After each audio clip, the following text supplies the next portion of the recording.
Hello everyone, my name is Sam McLean and I'm here today to talk to you about the Acadia National Park Transportation Plan. We are going to start with a little history of this plan and the park. A lot of the information gained today was through an interview with Mr. John Kelly, who is the Assistant Director of Acadia National Park. This transportation plan actually began being developed back in the early 90s as tourism kind of spiked in the park. In the year 2000, they implemented the Island Explorer, which is a bus system that runs through the park loop and takes tourists through there and works to reduce the number of private vehicles in the park. In 2007, they saw their biggest year to date, and since then have just continued to see an incredible amount of growth each year. So this transportation as it now stands is really a necessary response that will be implemented in stages starting this fall. When looking at their environmental impact statement from the parks up there, there's really four main goals. They want to increase the utilization of their bus system and maybe even expand it to reduce the number of private vehicles in the park. They want to improve parking both inside and outside the park to reduce the amount of improper parking that's causing issues in the park. They want to eliminate outside tour groups bringing big buses through and just contract with a few private smaller ones from the area to reduce the damage done by those bigger vehicles through the park. And finally, they want to implement a reservation system that will reduce congestion at the more popular places in the park like Cadillac Mountain, Ocean View Drive, and Jordan Pond.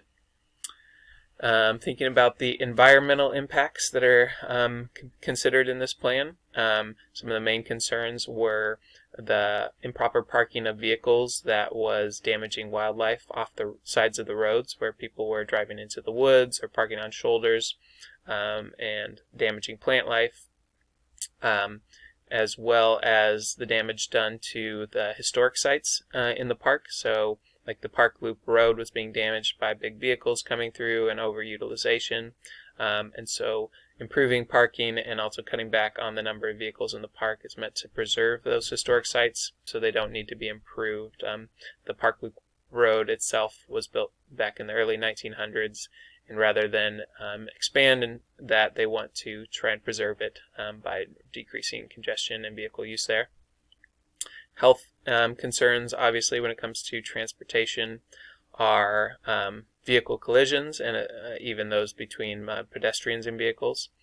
And the congestion of so many vehicles in the park has also caused a barrier to emergency vehicles having access to the park, which is a major concern. So ambulances and fire trucks need ready access, and that is something that the Parks Department is very concerned about and working hard to alleviate those issues through this environmental impact plan. And their final decision kind of came down to those four goals, though they were considering many other options which are outlined in their statement.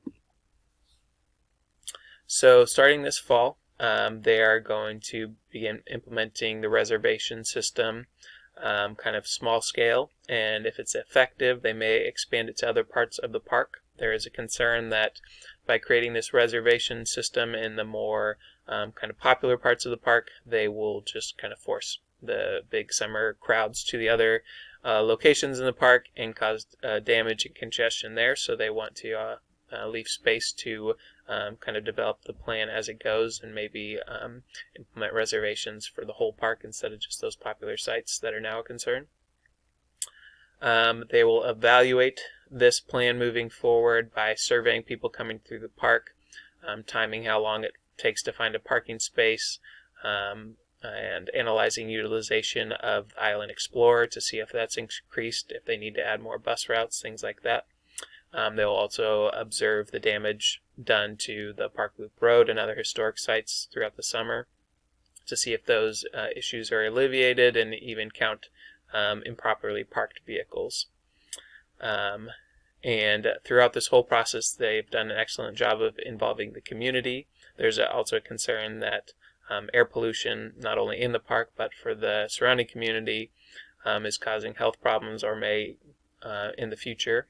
And so all of these things throughout this process have really included the community around Acadia very well and into the future they will continue to consult their community and make sure that they know what's going on so that everybody's on board with these changes coming to the park, and ideally we'll have a very robust and successful kind of coming year to back up all these changes that are coming.